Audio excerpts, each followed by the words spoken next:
다 함께 조용히 묵상 기도 드리심으로 수요 예배 시작하겠습니다.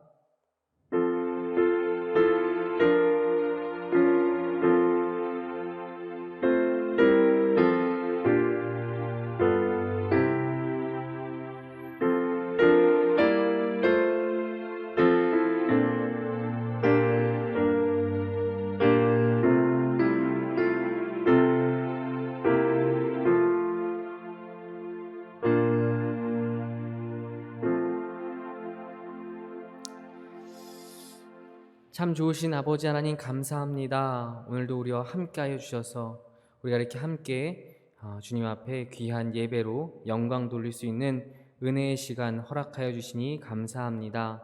하나님, 우리가 어느 곳에 있든지 주님의 자녀임을 잊지 않게 하시고, 하나님, 이 힘들고 어려운 시기 가운데 특별히 교회와 성도들의 고난의 시기 가운데 하나님, 우리에게 주신 하나님의 사명이 무엇인지 하나님 더 찾고 더 구하고 더 깨달아서 참된 그리스도인의 모습으로 살아갈 수 있는 우리 모두가 될 수 있도록 하나님 우리와 함께하여 주시옵소서.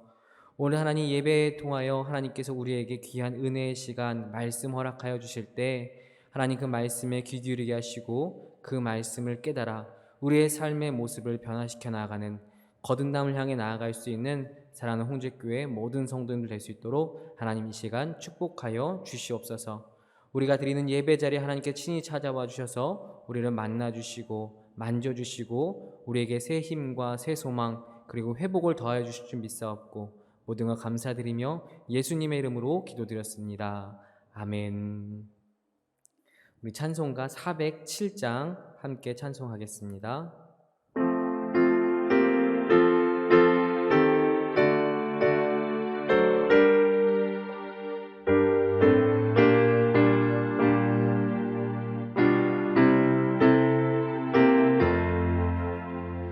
구주와 함께 나 죽었으니 구주와 함께 나 살았도다.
함께 나눌 말씀은 갈라디아서 2장 11절부터 21절까지 말씀, 갈라디아서 2장 11절부터 21절까지의 말씀입니다.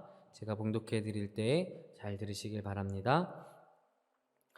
게바가 안디옥에 이르렀을 때 책망받을 일이 있기로 내가 그를 대면하여 책망하였노라. 야고보에게서 온 어떤 이들이 이르기 전에 게바가 이방인과 함께 먹다가 그들이 오매 그가 할례자들을 두려워하여 떠나 물러가매 남은 유대인들도 그와 같이 외식함으로 바나바도 그들의 외식에 유혹되었느니라. 그러므로 나는 그들이 복음의 진리를 따라 바르게 행하지 아니함을 보고 모든 자 앞에서 게바에게 이르되 내가 유대인으로서 이방인을 따르고 유대인답게 살지 아니하면서 어찌하여 억지로 이방인을 유대인답게 살게 하려느냐 하였노라. 우리는 본래 유대인이요 이방 죄인이 아니로되 사람이 의롭게 되는 것은 율법의 행위로 말미암음이 아니요 오직 예수 그리스도를 믿음으로 말미암은 줄 알므로 우리도 그리스도 예수를 믿나니 이는 우리가 율법의 행위로서가 아니고 그리스도를 믿음으로써 의롭다함을 얻으려 함이라. 율법의 행위로서는 의롭다함을 얻을 육체가 없느니라. 만일 우리가 그리스도 안에서 의롭게 되려 하다가 죄인으로 드러나면 그리스도께서 죄를 짓게 하는 자냐? 결코 그럴 수 없느니라. 만일 내가 헐었던 것을 다시 세우면 내가 나를 범법한 자로 만드는 것이라. 내가 율법으로 말미암아 율법에 대하여 죽었나니 이는 하나님에 대하여 살려 함이라. 내가 그리스도와 함께 십자가에 못 박혔나니 그런즉 이제는 내가 사는 것이 아니요 오직 내 안에 그리스도께서 사시는 것이라. 이제 내가 육체 가운데 사는 것은 나를 사랑하사 나를 위하여 자기 자신을 버리신 하나님의 아들을 믿는 믿음 안에서 사는 것이라. 내가 하나님의 은혜를 패하지 아니하노니 만일 의롭게 되는 것이 율법으로 말미암으면 그리스도께서 헛되이 죽으셨느니라. 아멘. 할렐루야.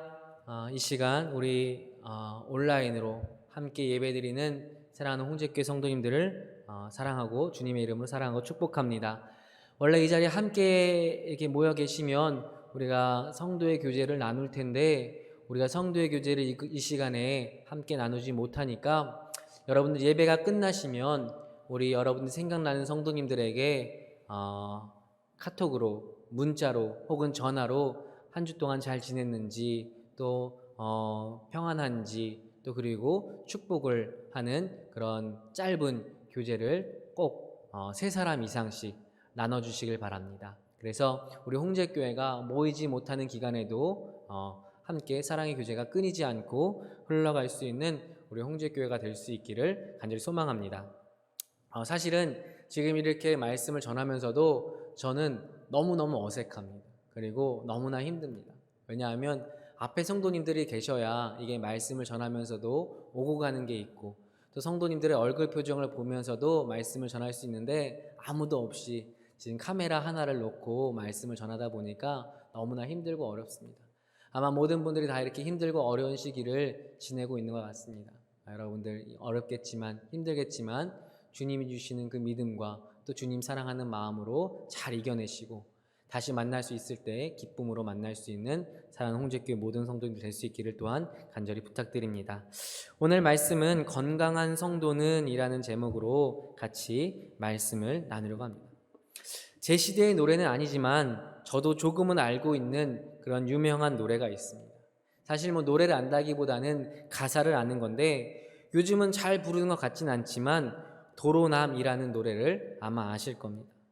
제목으로는 모르시는 분들이 있을 수 있는데 원래는 제가 불러드리려고 했는데 이게 반주도 없이 또 부르려니까 더 어렵더라고요. 그렇다고 반주를 하기도 어렵고 그래서 가사만 불러드리면 남이라는 글자에 점 하나를 지우고 님이 되어 만난 사람도 또 님이라는 글자에 점 하나를 찍으면 남이 되는 사람도 이러한 노래가 있습니다. 아시죠? 남이라는 것은 말 그대로 정말로 타인입니다. 나와는 전혀 관계가 없는 모르는 사람을 우리는 남이라고 부르는데, 그 남이라는 글자에서 점 하나를 빼면 님이 된다는 겁니다. 아마 이 노래에서 말하는 님은 그냥 단순히 어떤 상대가 아니라 나의 연인, 나와 가까운 그런 사람을 말하는 것 같은데, 그렇게 점 하나가 빠지면 남이었던 사람도 나와 밀접한 관계를 갖는 그런 사람이 될 수 있다라고 말하면서, 그 점 하나같이 작은 차이, 그 작은 사건으로 남이 될 수도 있고 님이 될 수도 있다라고 그렇게 노래는 부르고 있습니다. 정말로 우리 인생을 살다 보면 아주 작은 한 가지 요소로 인해서 그 사람에 대해서, 어떤 현상에 대해서 180도 전혀 다른 마음과 생각이 들게 되는 경우를 우리 성도님들도 아마 경험해 보셨을 것입니다. 저 같은 경우는 예전에 섬기던 교회에서 한 젊은 교사가 갑자기 찾아와서, 전도사님, 제가 우리 부서에서 찬양 인도를 좀 하고 싶습니다. 찬양 인도 좀 해보고 싶습니다. 이렇게 이야기를 했습니다. 그래서 당연히 자신이 스스로 자원해서 주의 일을 섬긴다 그러니까 좋다라고 허락을 했고, 그래서 그때부터 그 젊은 청년 선생님이 찬양 인도를 맡게 되었습니다. 그런데 문제는 뭐냐면, 그 선생님이 찬양 인도를 하는데, 첫째는 찬양 인도가 매끄럽고 잘하지를 못합니다. 또 둘째는 그 모습을 보니까 어딘가 장난스러운 모습이 보이는 겁니다. 대충 하는 것 같고 장난스러운 것 같은 겁니다. 그런데 그 모습을, 그 생각을 저만 느낀 것이 아니라 함께 예배드리는 다른 선생님들도 그 모습을 동일하게 느낀 겁니다. 그래서 선생님들이 찾아와서 얘기합니다. 전도사님, 그 선생님이 하면 안 될 것 같아요. 너무 장난스러워요. 너무 잘 못하는 것 같아요. 그래서 저도 그 얘기를 듣고는 기회를 봐서 그 젊은 청년 선생님에게 상처받지 않게 잘 얘기해 줘야 되겠다라고 그렇게 저도 생각을 하고는 기회를 보고 있었습니다. 근데 제가 그때 섬기던 교회에서는 교회 사랑방이라고 뒤에 조그만 방 하나가 있었는데, 제가 그 방에서 자주 숙식을 했었거든요.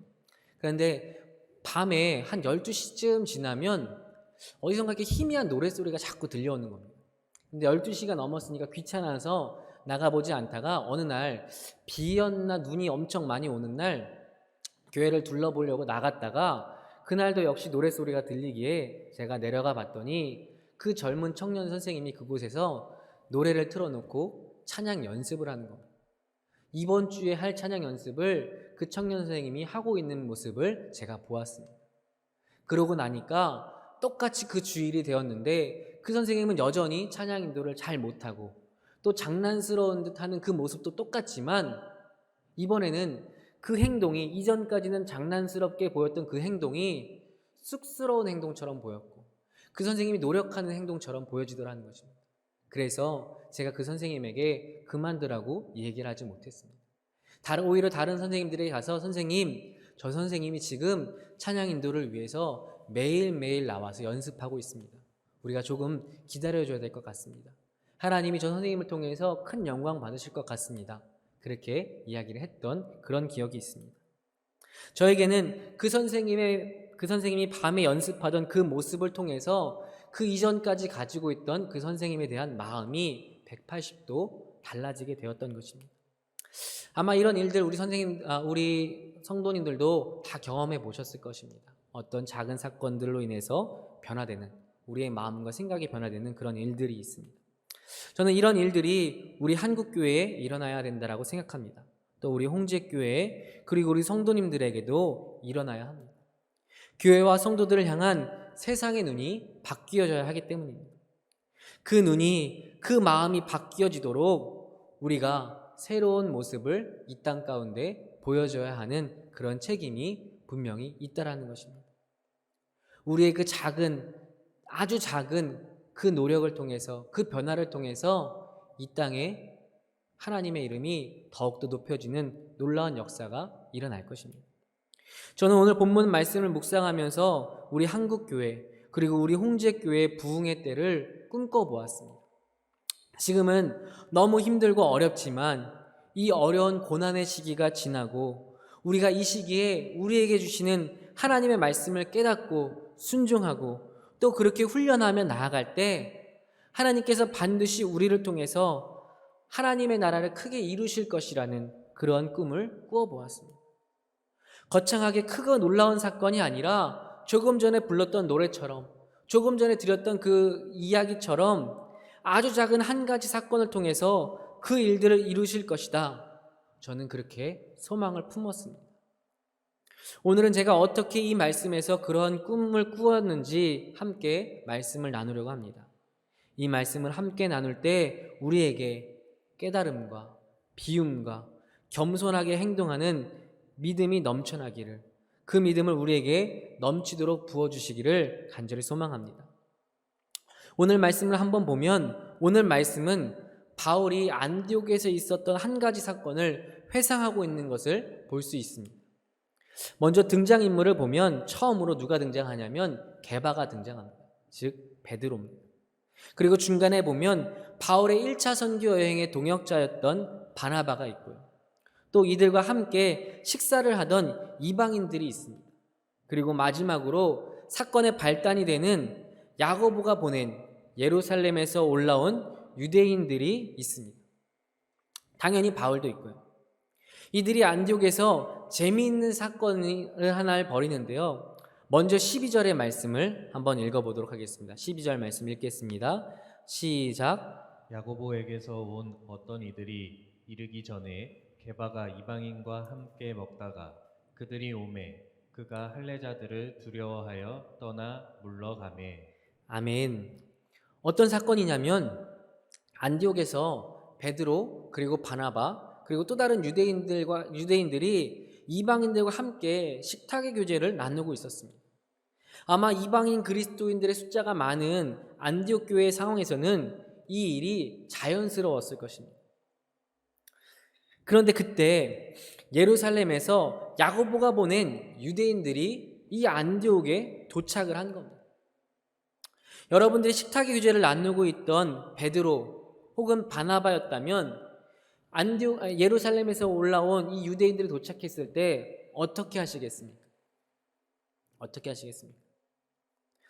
제가 저희 홍제교회 와서 제일 놀란 것 중에 하나가 뭐냐면 여선교회의 손이 정말 큰 겁니다. 무슨 얘기냐 하면 보통 일반적인 교회들은 식사를 하게 되면 그 식사의 인원이 제한되어 있습니다. 예를 들어 교회에서 교역자들을 식사를 대접한다. 그러면 정말 말 그대로 교역자들과 사모님들만 식사를 대접하는 겁니다. 아니면 성가대 식사를 대접한다. 그러면 성가대원들만, 그것도 예를 들어서 우리로 치면 할렐루야 성가대를 식사를 대접하면 할렐루야 성가대만, 글로리아를 하게 되면 글로리아만, 이런 식으로 그 부서의 성가대만 식사를 대접합니다. 조금 더 하면 목회자들까지는 그 식사 자리에 함께 모여서 식사를 합니다. 그런데 우리 교회는 그렇지 않습니다. 오고 가는 모든 이들이 다 그 식탁의 자리에 함께 합니다. 그냥 놀다가도 식당에 오면 우리 여성교회 분들이 부릅니다. 집사님 얼른 와 빨리 자리에 앉아, 같이 밥 먹어. 그리고는 마치 오병이어의 사건이 그 주방에서 일어나는 것처럼 끊임없이 식사가 제공되어 나옵니다. 그 어느 누구 하나 교회를 들린 그들을 빈손으로 되돌려보내질 않습니다. 그리고 그 자리에 진짜 주인공들도 목회자라면 목회자, 성가대라면 성가대, 어떤 부서라면 부서들, 그들도 다른 이들이 그 식탁의 자리에 함께 한다고 서운해하거나 기분 나빠하지 않습니다. 함께 기쁘게 식탁의 교제를 나눕니다. 그게 우리 교회 모습입니다. 너무나 아름답죠. 그런데 오늘 본문에서 베드로는 오늘 우리들은 이해할 수 없는 조금은 이상한 행동을 합니다. 어떻게 했다고 말합니까? 식사를 하다가 예루살렘에서 유대인들이 도착하니까 이방인들과 식사를 하다가 서둘러서 그 자리에서 떠난 겁니다. 13절 말씀도 한번 읽어볼까요? 13절 말씀 읽겠습니다. 시작. 남은 유대인들도 그와 같이 외식함으로 바나바도 그들의 외식에 유혹되었느니라. 아멘. 성경은 베드로 이 행동을 뭐라고 말하냐면 그와 같이 외식함으로라고 얘기하니까 베드로의 행동이 바로 외식했다라고 이야기를 하는 겁니다. 외식이 무엇입니까? 이 본문을 쉬운 성경은 이렇게 기록합니다. 제가 읽어드리겠습니다. 그러자 다른 유대인들도 안 먹은 채 하며 밖으로 나갔고 바나바까지도 그들의 위선의 유혹을 받았습니다. 외식은 휘포크리노마이, 즉 모모인 체하다라는 말에서 파생된 단어로 연극하는 배우들을 가리킬 때 사용하는 말입니다. 그래서 성경에서는 남에게 보이기 위해 거짓으로 행동하는 가식, 위선을 외식이라고 그렇게 말합니다. 그러니까 방금 전까지 이방인들과 맛있게 식사를 하고 있던 베드로가 예루살렘에서 온 유대인들에게는 마치 자신은 이방인들과 식사를 전혀 하지 않은 것처럼 그런 거짓된 행동을 했다라는 것입니다. 이 베드로의 모습을 보고 다른 유대인들도 이방인과 식사 자리를 함께 하지 않은 척했고, 바나바 역시도 그와 동일하게 역시나 나도 그들과 함께 식사한 적이 없습니다, 이렇게 안 먹은 채 했다라는 것입니다. 오늘날 우리의 생각으로는 이해할 수 없는 이상하고 특별한 행동입니다. 왜 굳이 식사를 하다 말고 자리에서 일어났을까? 왜 유대인들이 올라왔다고 이방인과 함께 식사하지 않은 척 했을까? 우리는 이해할 수 없습니다.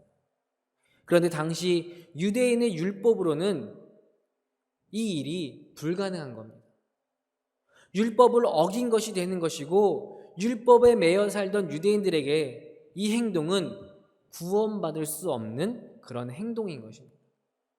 그래서 베드로는 조금 전까지는 이방인과 함께 식탁의 규제를 나눴지만 예루살렘에서 할례자들, 유대인들이 도착하자 급하게 식사 자리를 정리하고 벗어났던 것입니다. 그들에게 들킬까 봐. 이것이 무슨 얘기입니까?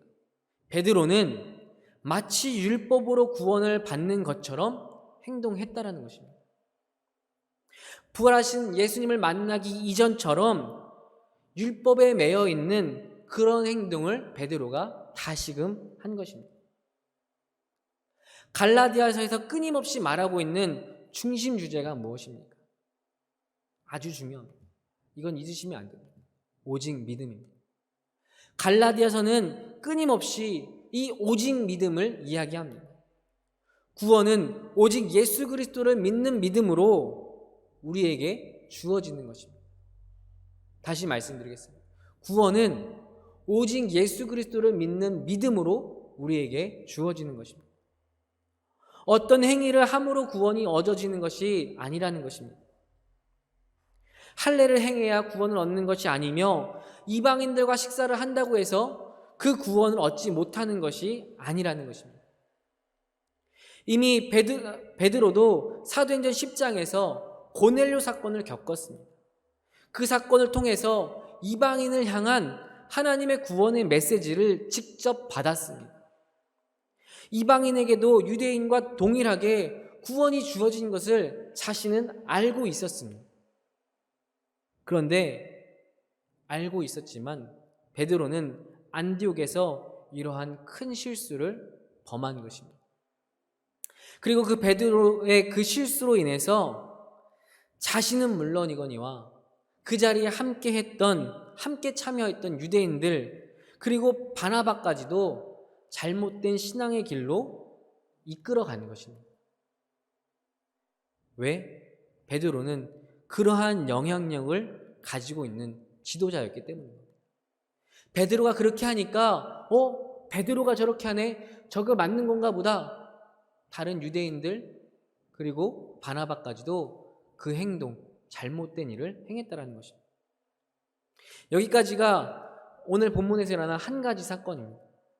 이어서 두 번째 사건이 일어나는데 11절 말씀을 한번 읽어보겠습니다. 우리 11절 말씀 읽겠습니다. 시작. 게바가 안디옥에 이르렀을 때 책망받을 일이 있기로 내가 그를 대면하여 책망하였노라. 아멘. 이 말씀을 보니까 바울이 게바, 즉 베드로를 책망하고 있다라고 말합니다. 어떻게 책망했냐? 우리 14절 말씀도 한번 읽어보겠습니다. 본문 14절 말씀 읽겠습니다. 시작. 그러므로 나는 그들이 복음의 진리를 따라 바르게 행하지 아니함을 보고 모든 자 앞에서 게바에게 이르되 내가 유대인으로서 이방인을 따르고 유대인답게 살지 쓰면서 어찌하여 억지로 이방인을 유대인답게 살게 하려느냐 하였노라. 아멘. 이 말씀에서 잘 보면 바울이 베드로를 질타하는데 어떻게 따르냐면 모든 자 앞에서라고 이야기합니다.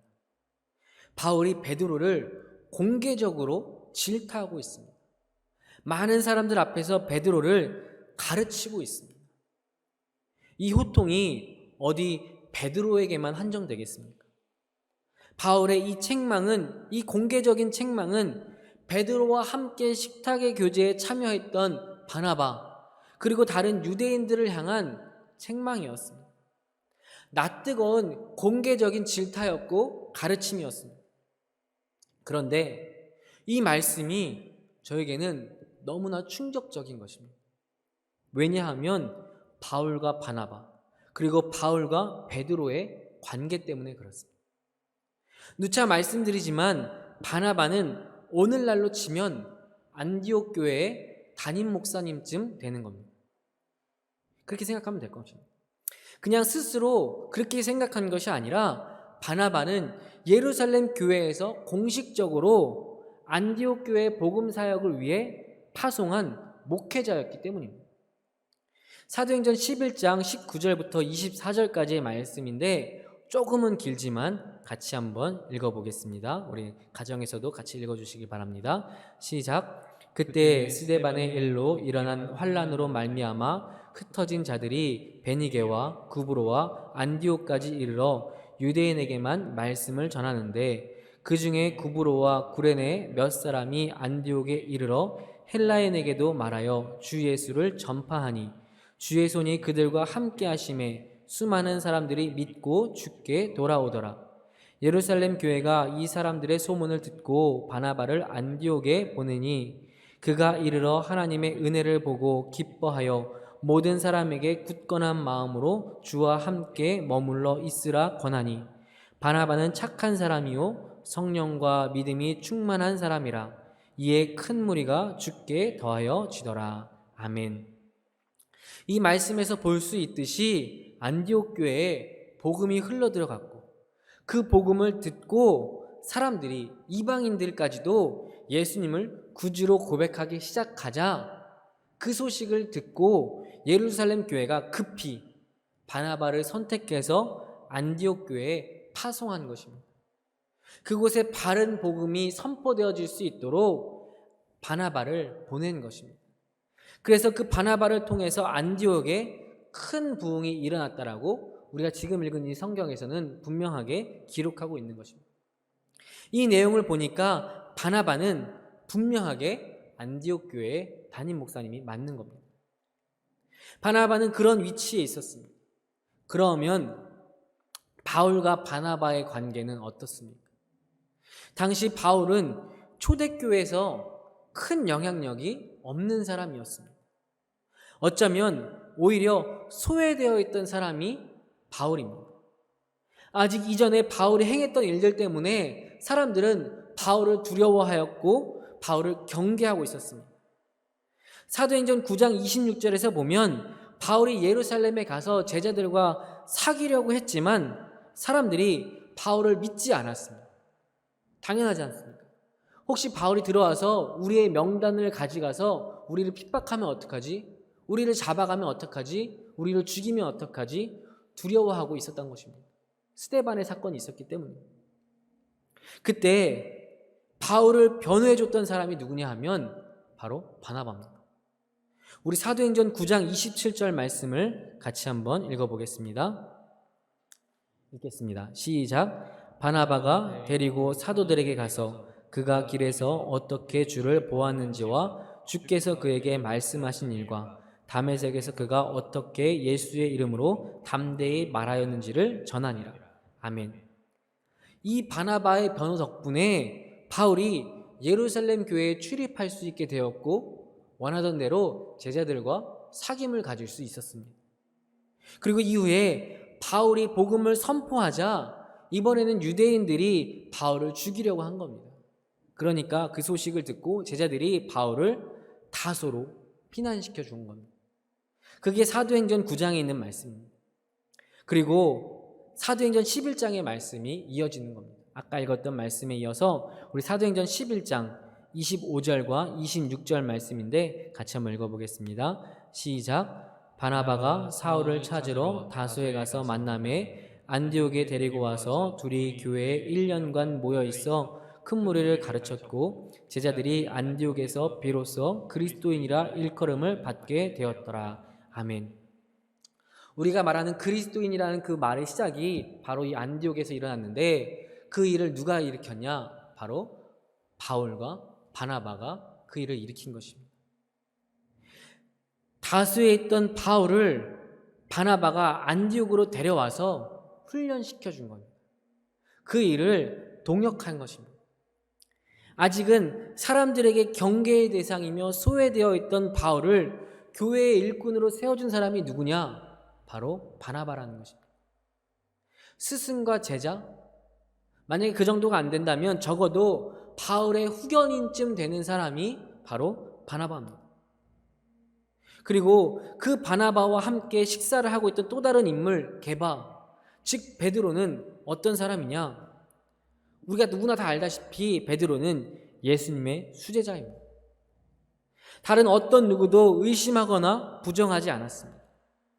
명실상부하게 예루살렘 교회의 지도자 중 한 명, 대표자 중 한 명이었습니다. 사도행전 1장 15절부터의 말씀을 보면 이제 가룟 유다 대신에 새로 사도를 세우려고 할 때 120명의 사람들을 앞에 두고 예수님의 12제자 중 한 명이 대표로 연설을 합니다. 그게 누구냐 하면 바로 베드로입니다. 사도행전 1장 15절 말씀인데 제가 읽어드리겠습니다. 모인 무리의 수가 약 120명이나 되더라. 그때 베드로가 그 형제들 가운데 일어서서 이르되, 베드로가 그 120명의 사람들을 앞에 두고 일어나서 이야기하는 겁니다. 11명의 다른 제자들이 있었지만 베드로가 일어나서 대표로 연설을 합니다. 26절까지의 말씀을, 사도행전 1장 15절부터 26절까지의 말씀을 한번 집에서 천천히 읽어보시기 바랍니다. 베드로가 얼마나 멋있는지 모릅니다.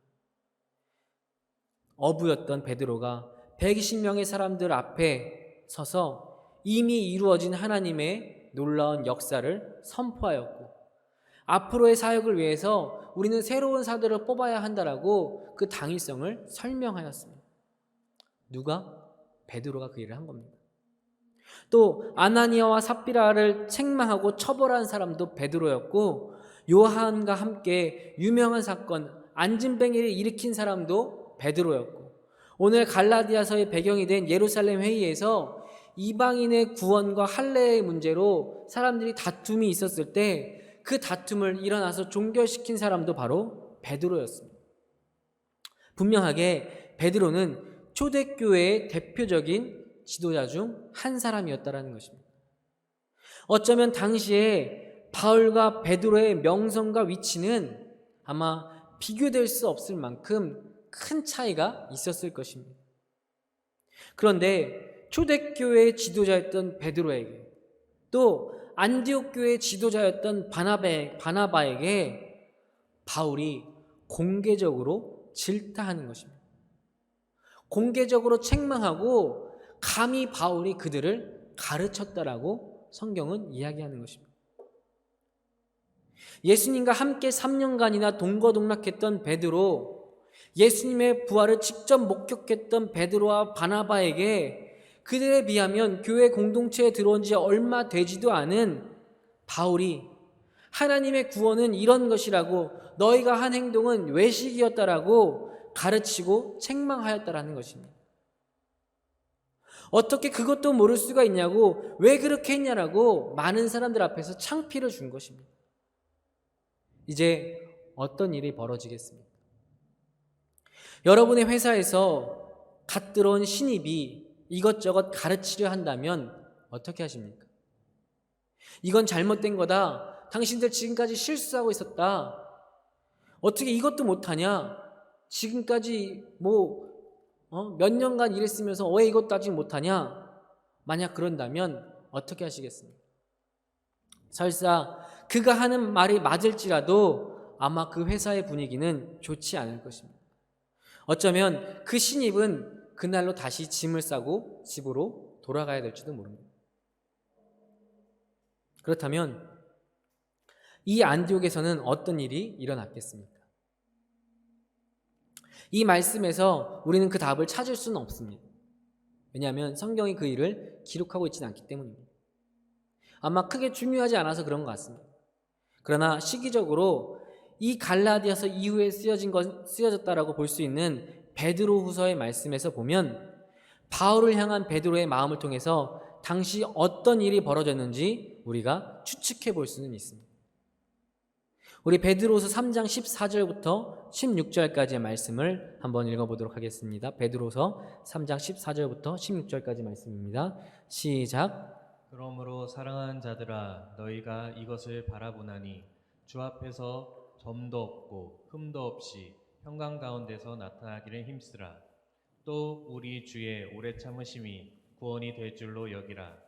우리가 사랑하는 형제 바울도 그 받은 지혜대로 너희에게 이같이 썼고 또 그 모든 편지에도 이런 일에 관하여 말하였을 때 그 중에 알기 어려운 것이 더러 있으니 굳세지 못한 자들이 다른 성경과 같이 그것도 억지로 풀다가 스스로 멸망에 이르느니라. 아멘. 이 말씀에서 베드로가 바울을 어떻게 부르고 있습니까? 15절 말씀에 보면 우리가 사랑하는 형제 바울도 이렇게 말하고 있습니다. 뿐만 아니라 바울이 행한 사역에 대해서도 증언하고 있는 것이 바로 베드로입니다. 만약 베드로가 앞선 그 갈라디아 사건에서 바울에게 상처를 받았다면, 그 일을 통해서 분노했다면, 그 일로 인해서 다툼이 일어났다면 아마 이런 일은 없었을 것입니다. 베드로는 바울에 대해서 악한 감정을 품고 있지 않다는 것입니다. 나아가 바울을 인정하고 존경하고 사랑하고 있는 것을 증거하는 것이 바로 이 베드로 후서의 말씀입니다. 아마도 베드로는 오늘 본문에서 있었던 바울의 책망을 듣고 네가 감히 나한테, 네가 들어온 지 얼마나 됐다고, 네가 뭘 한다고 이렇게 바울에 대해서 분노하고 복수를 생각한 것이 아니라 자신의 실수를 깨닫고 회개하였을 것이라고 그렇게 추측할 수 있는 것입니다. 아마 바나바도 마찬가지였을 것입니다. 만약 이후에 다툼이나 분쟁이 있었다면 바울의 사역은 아마 그곳에서 끝날 수 있었기 때문입니다. 모든 사역이 막혀졌을 수 있기 때문입니다. 바나바에게, 베드로에게는 그런 위치와 힘이 있었기 때문입니다. 그러나 그렇게 바울의 사역이 막혀지는 일은 일어나지 않았습니다. 베드로와 바나바는 분노하고 복수하는 것이 아니라 깨닫고 회개하였기 때문입니다. 자신에게 책망해준 바울에게 감사했고 그 바울을 사랑했기 때문입니다. 자신의 잘못과 실수를 깨닫고 회개한 베드로를 통해서, 그리고 바나바를 통해서, 그리고 자신의 환경의 지배를 받지 않고 하나님의 복음의 진리를 가감없이 선포했던 바울을 통해서 하나님의 놀라운 복음의 소식이 세계 방방곡곡으로 뻗어나갈 수 있었다라는 것입니다. 저는 이 모습이 오늘 우리에게 반드시 있어야만 하는 모습이라고 생각합니다. 그리고 이 모습을 꿈꾸며 교회의 회복과 부흥의 소망을 품었던 것입니다. 오늘날 한국교회의 모습이 어떻습니까? 세상 사람들이 교회 사람들에게 말하기를 뭐라고 말하냐? 다 자기밖에 모른다라고 말합니다. 모두가 다 잘난 사람들이 모여있는 곳이 교회입니다. 그래서 어느 누구 하나 다른 이들의 이야기에 귀 기울이지 않습니다. 누군가 나에게 아주 작은 책망이라도 한다면, 아주 작은 가르침이라도 주려고 한다면 네가 뭔데 나한테 그런 얘기를 하냐고, 상관하지 말라고 분개합니다. 다툼이 일어납니다. 내 직분이 무엇인데, 내가 사회에서 어떤 일을 했는데 나를 내세우며 하나님의 도를 따르려고 하지 않습니다. 조금이라도 창피를 당하면 그 사람에 대해서 분노하고 질투하고 복수하고, 그것도 아니면 나 그 사람 때문에 안 나온다고, 나 그 사람 때문에 다른 교회 갈 거라고 삐져서 교회를 나오네 안 나오네 하기 시작합니다. 그런데 그것은 결코 성도의 모습이 아니라는 것입니다. 성도는 깨닫는 사람입니다. 성령이 우리 안에 내주하시기 때문에 내 실수와 내 잘못을 깨달을 수 있습니다. 그게 성도입니다. 혹여나 오해를 받더라도 분노하는 것이 아니라 이해하고 사랑하고 용서할 수 있는 것이 성도입니다.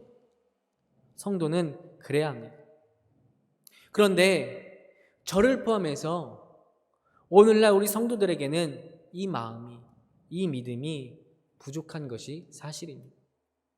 그래서 교회가 삐질까봐, 다툼이 일어날까봐 가르치지를 못하고, 그래서 배우지를 못하니까 하나님이 원하시는 신앙생활이 아닌 교회 생활만 익숙한 교회들, 교회 생활만 익숙한 성도들이 되는 것입니다. 그러니까 교회가 교회의 모습을 갖추질 못하는 것입니다.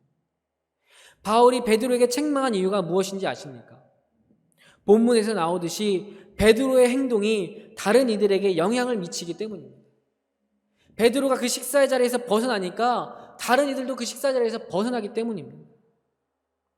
오늘날 우리의 모습이 변화되지 않으면, 내 부족하고 연약한 신앙이 깨어지지 못하고 그대로 나아간다면 내 모습을 보고 다른 성도들이, 특별히 처음 신앙생활을 시작하는 성도들이 저래도 괜찮은 게 보네?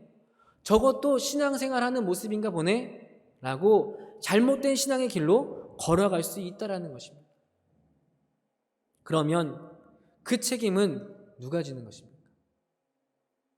우리 때문에, 내 잘못된 신앙의 모습 때문에, 내 잘못된 교회 생활 때문에 다른 사람들이 잘못된 길로 걸어간다면, 특별히 처음 교회 와서 신앙생활을 시작하는 사람들이 잘못된 신앙생활을, 교회 생활을 알게 된다면, 그러면 그 책임은 누구에게 있습니까?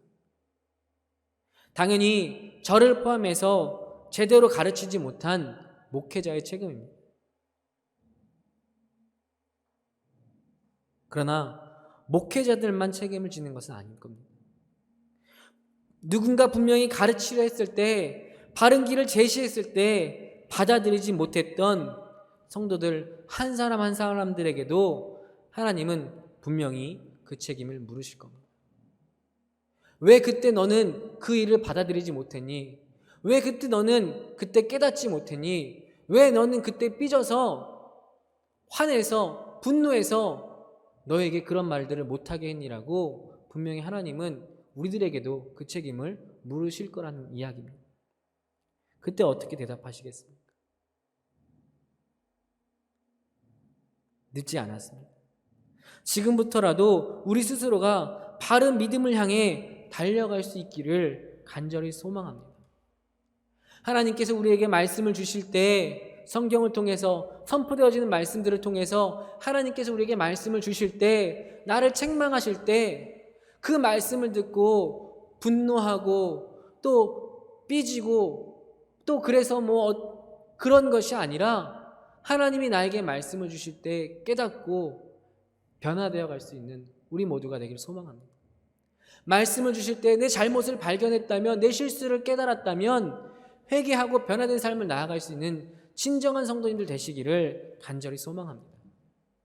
또 누군가 나에게 권사님, 집사님, 장로님, 목사님, 요거 조금 바꿔주시면 더 좋을 것 같은데요, 이야기한다면 그 얘기에 다르게 반응하지 마시고 그 이야기를 귀담아 듣고 그 모습을 향해 한번 노력해 볼 수 있는 우리 모두가 될 수 있기를 간절히 소망합니다. 그래서 바른 믿음의 모습을 회복시켜가는 우리 모두가 될 수 있기를 간절히 소망합니다. 스스로 변화가 어렵다면 가까운, 안 친한 분들에게 하면 상처받을 수 있으니까 가장 친한 성도님들에게 먼저 물어보시길 바랍니다. 나 뭐 조금 바꾸면 좋을까? 내가 어떻게 하면 하나님이 더 기뻐하실까?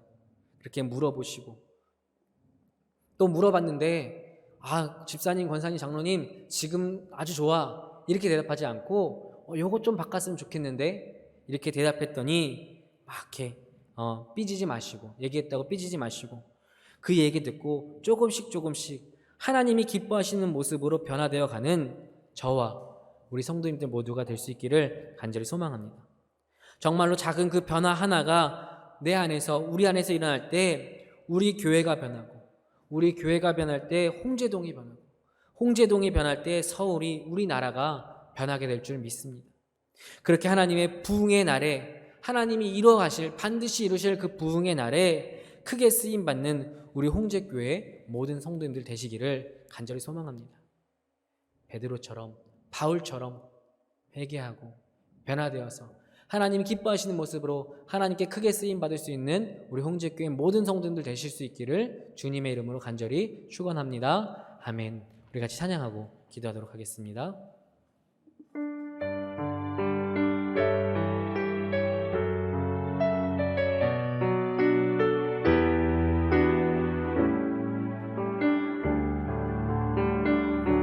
주님, 내가 여기 있사오니 나를 보내소서.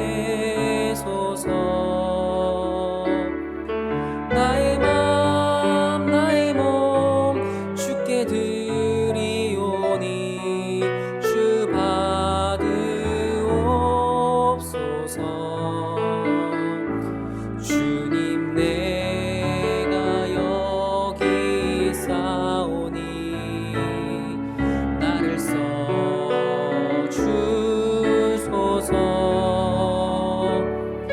가진 것 모두 다 주께 드리오니 주 받으옵소서.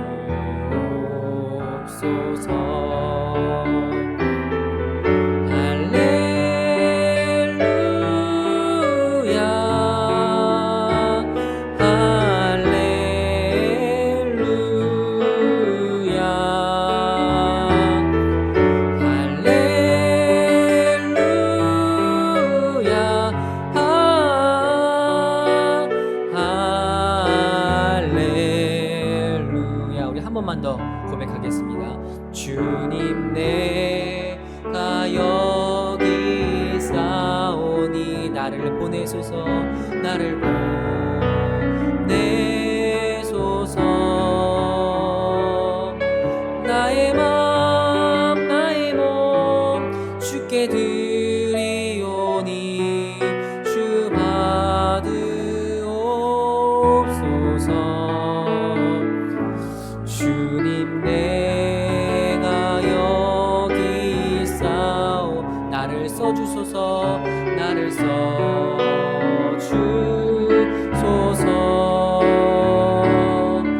가진 것 모두 다 주께 드리오니 주 받으옵소서. 할렐루야.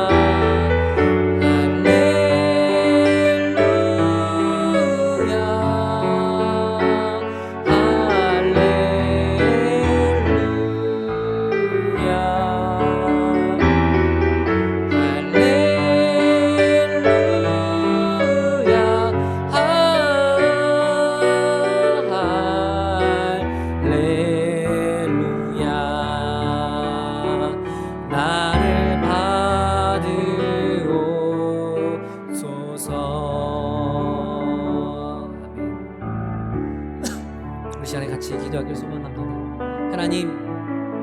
하나님께서 반드시 이 땅을 회복시켜 가실 줄 믿습니다. 하나님께서 반드시 이 땅을 다시금 부흥시키실 줄 믿습니다.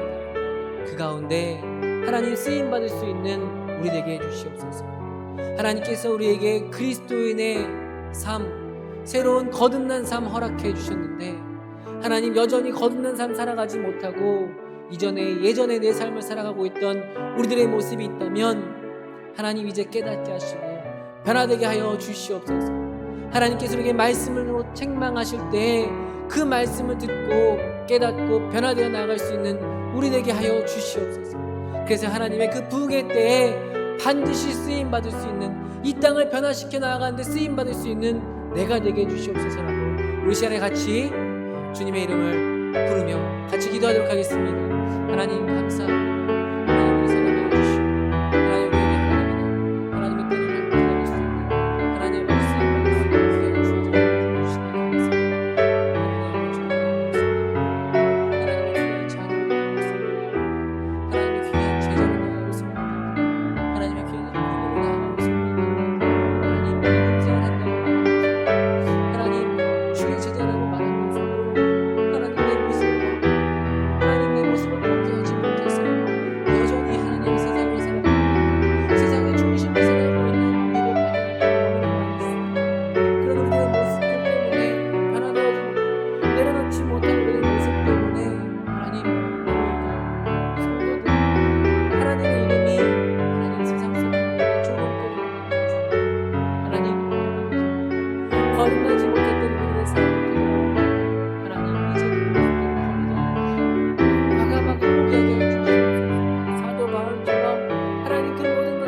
선물과 같다는 그 매일절한 삶을 포기할 수 있는 우리가 되게 하옵소서. 나의 자존심, 나의 능력, 나의 모든 것들을 자랑하는 것이 아니라 하나님, 이제는 온전히 예수 그리스도만 자랑하며 살아갈 수 있는, 나는 오직 예수 그리스도만 살아갈 수 있는 우리 모두가 되겠습니다.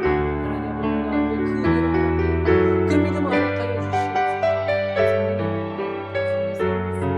하나님 사랑하는 형제들 모두 성령 수 있도록 하나님 이 시간 깨달은 믿음 허락하여 주시옵소서. 하나님 변화시켜 주시옵소서.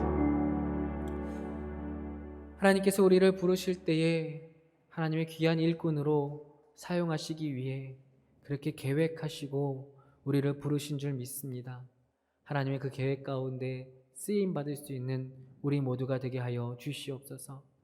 하나님께서 우리를 주의 도구로 부르셨는데 여전히 하나님 혹시나 세상의 도구로 살아가고 있던 우리들의 모습이 있다면 하나님 이 시간 하나님께서 주시는 말씀을 듣고 깨닫게 하시고 세상의 도구로서의 모습 남김없이 버리고 돌아갈 수 있는 우리 모두가 되게 하여 주시옵소서.